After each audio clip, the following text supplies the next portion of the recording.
You wrote it, you submitted it, you waited, and then nothing. Or an email with a one-line rejection that doesn't tell you what went wrong. If you've ever received that email, and I have too, and you don't know what you need to fix, this video is for you. Because today I'm going to show you a proposal exactly the way a reviewer sees it.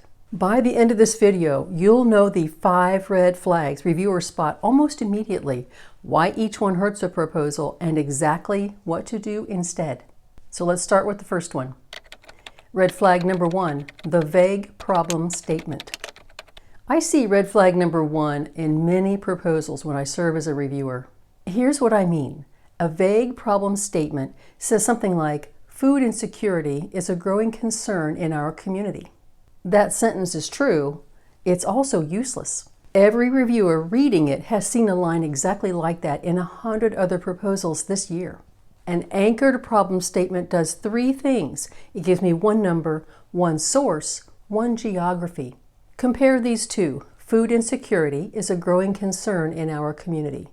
Versus, in Franklin County, 18.4% of households experienced food insecurity in 2024, according to the USDA Household Food Security Report. Same topic, completely different proposal. The second version tells the reviewer 3 things in one sentence. Where the problem is, how big it is, and where the data comes from. That's the anchor.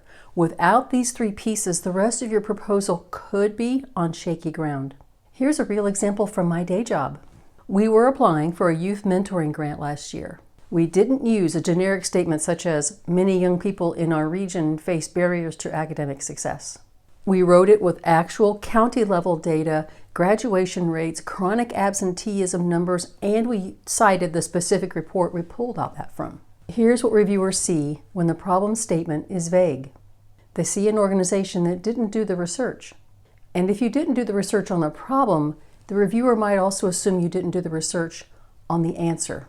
That assumption could cost you. Here's a pro tip. Before you write a single sentence of your problem statement, open 3 browser tabs. Tab 1, the funder's priorities. Tab 2, your state or local data source. Tab 3, a national source like the Census or Bureau of Labor Statistics, the USDA, or the CDC, whatever relates to your subject matter. Pull your number from the tab that matches the geography of your program. Cite the source in the proposal every time.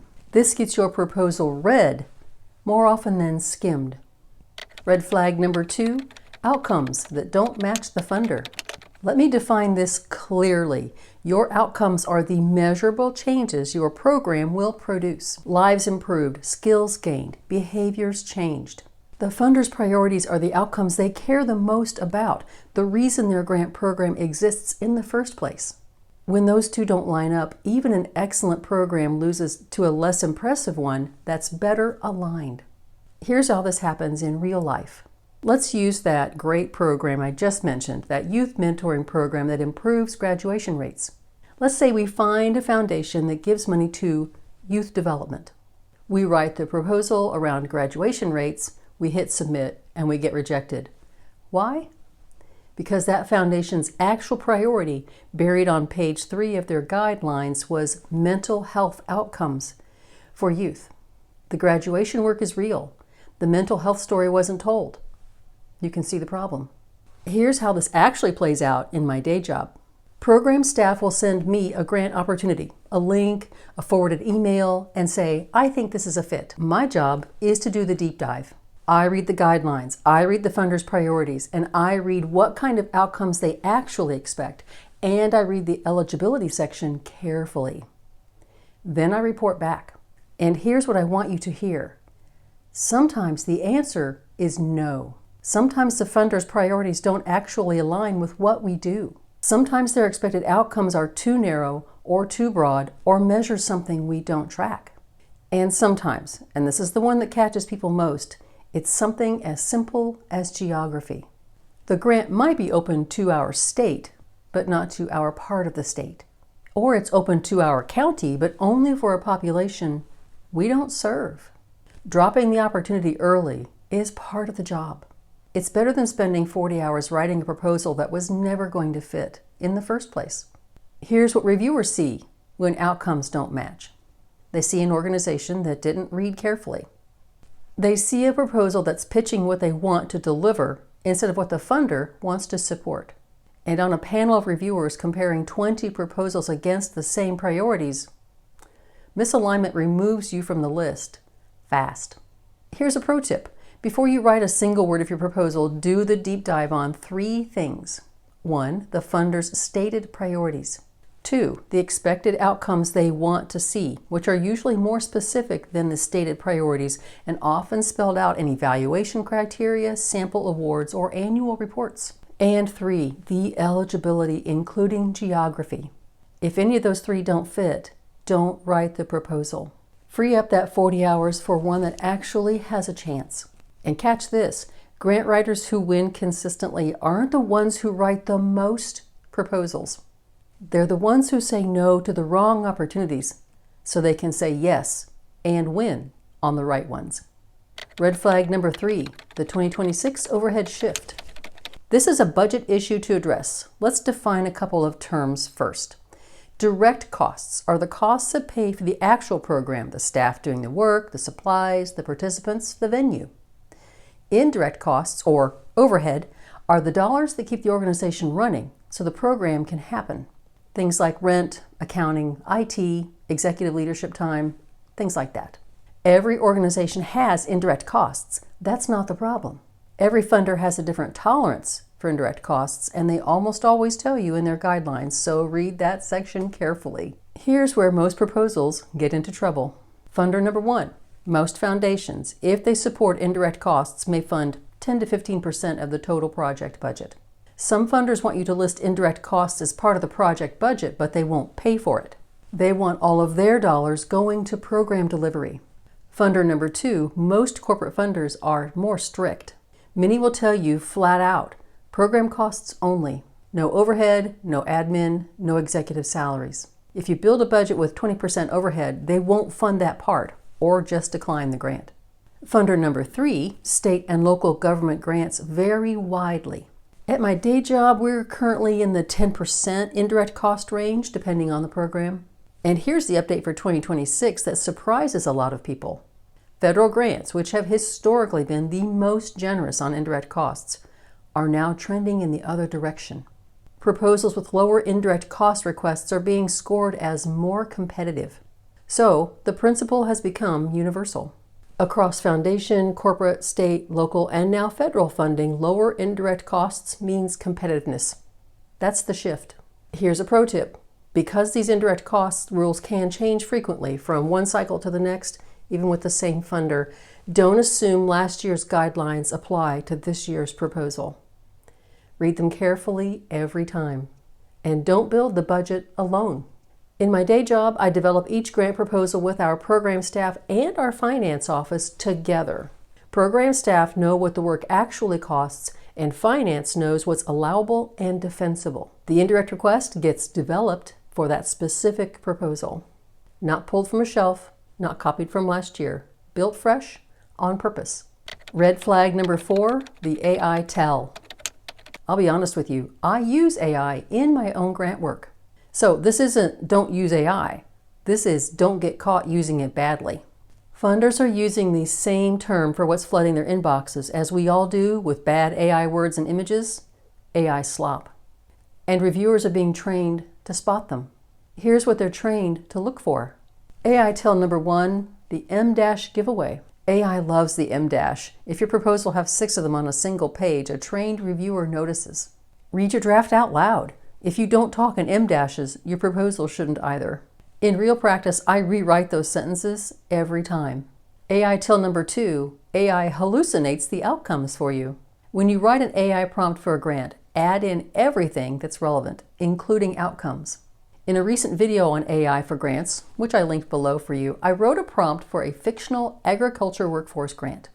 ChatGPT gave me back a 15% increase in crop yield per acre. That's a plausible outcome. But was it mine? AI will fill in defaults if you don't feed it your actual numbers. Then, if you get the grant, The funder will hold you to the outcomes that you promised in the proposal. So make sure they're real. AI tell number 3, the fluffy summary paragraph. AI almost always closes with a paragraph that says something like, these efforts will improve operational efficiency and expand market access. Nothing measurable, nothing specific. I delete that paragraph every time. If yours is still in there, a reviewer is going to read it and think, this wasn't written, this was generated. And here's the new question, the one that can quietly disqualify you if your answer is wrong. Did your organization use AI tools in preparing this application? If yes, describe how. There are 3 wrong answers. Wrong answer number 1, saying no when you actually used AI. If a trained reviewer spots the patterns, your credibility with the funder is jeopardized. Wrong answer number 2, saying yes, AI wrote the proposal. Some funders reject AI-heavy applications outright. Wrong answer number 3, vague disclosure. AI assisted with writing. That could create suspicion without giving the funder anything to work with. Here's an example of something I would actually submit. Generative AI was used to synthesize internal and external data and outline key arguments. No AI-generated text was submitted without significant human review, fact-checking, and editing. That answer shows the funder 2 things. Technology is being used, and the human is still in control. That's the posture they want to see. Here's a pro tip. Treat AI like a thinking partner, not a ghostwriter. Feed it your real data, your real numbers, your real voice. Then edit until it sounds like you because it's coming from you. Red flag number 5, a budget that doesn't match the narrative. This is one that even seasoned grant writers get caught on. Let me give you a real example from my day job this week. Every once in a while, a funder will ask for follow-up after a proposal is submitted. In my day job, we had a Q&A meeting with the funder on a proposal we had already submitted. A panel of reviewers took turns asking questions, and one of them said, your narrative talks about increasing staff incentives and salaries to support retention. But your 2-year budget doesn't show any salary increases. Can you walk us through that? The program director led the response because it's her program and it's her budget. So she explained the plan, walked through how retention would be supported, and addressed that gap. The reviewer told us our answer helped. Helped. Not solved. Helped. Here's what I want you to take from that. We're an experienced organization. We win millions in grant dollars. And the narrative and the budget still didn't fully line up. It happens. The question is whether you catch it before submission or whether the funder catches it after. If the funder catches it, you have 2 outcomes. Outcome 1, if there is an option for a Q&A meeting and you have a chance to defend it. That's what happened to us. Outcome 2, and most common, there is no Q&A meeting. The reviewer just scores you lower and moves on, and you never get a chance to explain. So here's the principle. Your budget is your narrative written in numbers. Every claim in the narrative needs a corresponding line in the budget. Every line in the budget needs a corresponding claim in the narrative. And the budget justification is where you connect the 2. I cover this in detail in my video on grant budgets. I'll link it below. The short version is what I call the 3 places rule in that video. Triple check that all 3 agree. Here's a pro tip. Open both documents side by side. Look at that narrative. Is the cost of what I just claimed reflected in the budget? If you say you'll hire 2 new staff, the budget needs to reflect that. If you say you'll increase salaries, the budget needs to show the increase year over year. If you say you'll serve 200 more clients, the supplies, travel, and program costs need to scale to match. Just be sure to fix those issues before you submit the proposal, because if you don't, the reviewer will, and you likely won't get the chance to explain. The common thread. Now you know the 5 red flags reviewers spot in the first 90 seconds. But here's what I want you to notice, the common thread across all 5. Every single one of these is a systems problem, not a writing problem. A vague problem statement isn't a writing skill issue, it's a missing checkpoint to anchor your data before you draft.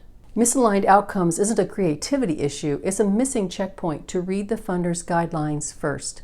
Inflated indirect costs isn't a math problem, it's a missing checkpoint between you, your program staff, and finance.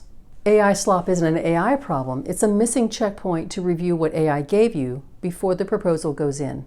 And a budget that doesn't match the narrative isn't a budget issue, it's a missing checkpoint between two documents that should have been compared before submission. In the grants business, the writers who win consistently aren't necessarily better writers. They have better checkpoints. I call them decision gates. These decision gates catch the issues before you submit the proposal. They are part of my full 5-phase Grant Chatter success system, which also includes templates and scoring rubrics. The membership waitlist is open right now. The link is in the description and the pinned comment below. And let me know in the comments, which of these 5 red flags has bitten you before? I read every comment, and the ones that come up most often will often become their own deep dive video. In the meantime, if grant budgets are where you usually struggle, I've linked the full budget tutorial right here, and that's where the 3 places rule lives in detail. If this was helpful, please take a second to hit those like and subscribe buttons. It's a big help for the channel. I'm Tiffany. Thank you for watching. See you in the next video.